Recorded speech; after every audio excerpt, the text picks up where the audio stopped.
today's video, I'm going to show you how to sell digital products on Shopify. Now, there is no direct feature or direct option for one to be able to sell digital products in Shopify. You can check it out by clicking on the product option over here on the left side and viewing it when you click on Add Product. If you explore and examine the Add Product page, there is no feature over here that would actually allow you to sell any digital product. But there is a way, there is a workaround where you're going to have to put in the information that this product that you're going to sell is a digital product. So what you're going to do is you're going to have the title over here as, of course, let's say ebook about coding, something like that. And then you could simply upload a preview or like the title page or like the front page of your product. And you're going to have to mention it in the description that that is a digital product. You're also going to have to collaborate with them. As you can see, it is already automatically selected over here in our product category since we mentioned ebook. What you're going to do is you're going to have to communicate with your customer.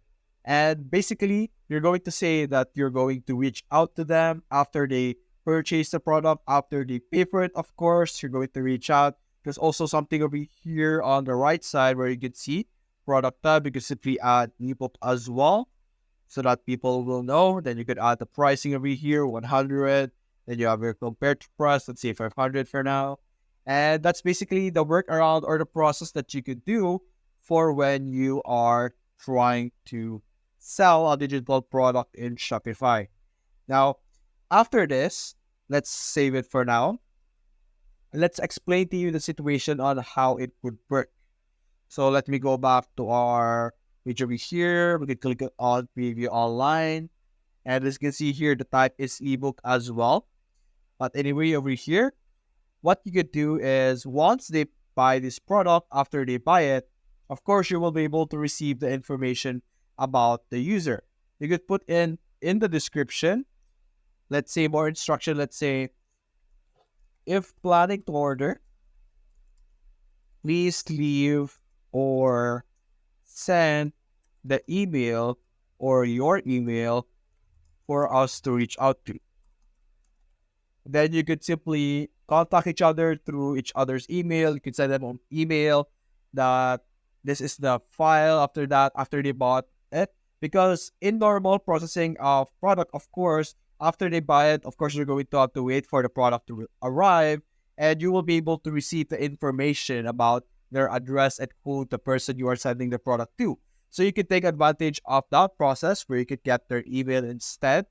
And then you could simply send them the digital product or any online product that you're trying to sell after they successfully bought or paid for the product that you are actually trying to sell. And that process will allow you to start selling the different products digitally. Although the process is a bit manual since there is no actual feature to be able to sell an online product where you can simply upload the digital product over here. As you can see, this is just a media. You can simply upload the file like the PDF or the link of the specific online product you're trying to sell, and there is a feature to allow you to have it be sent to them after they purchase the product. So that is what you're going to do. You're going to have to manually set up the process of selling your digital product. And let's refresh this. And it's usually going to show here the new update that we have just added in the description over here. You can preview it so that you can check out if it's working properly. There we go. And now, if the user did not follow the instructions and they just simply bought it expecting that they will be able to receive it, I think you should be the one who would reach out to them and explain to them the process that they need to do. Since you will be able to receive like details about their back anyway or like their payment method, you will be able to know information about them one way or another. So that will give you an opportunity or a way to reach out to them and explain how they will be able to process it. Because like it or not, some people will not read the description and some people will not be able to follow instructions properly. So you're going to have to be the one who adjust to these types of people. And that's basically it. That is how you will be able to sell digital products on Shopify. If you enjoyed this video, consider leaving a like and subscribe. Thanks for watching.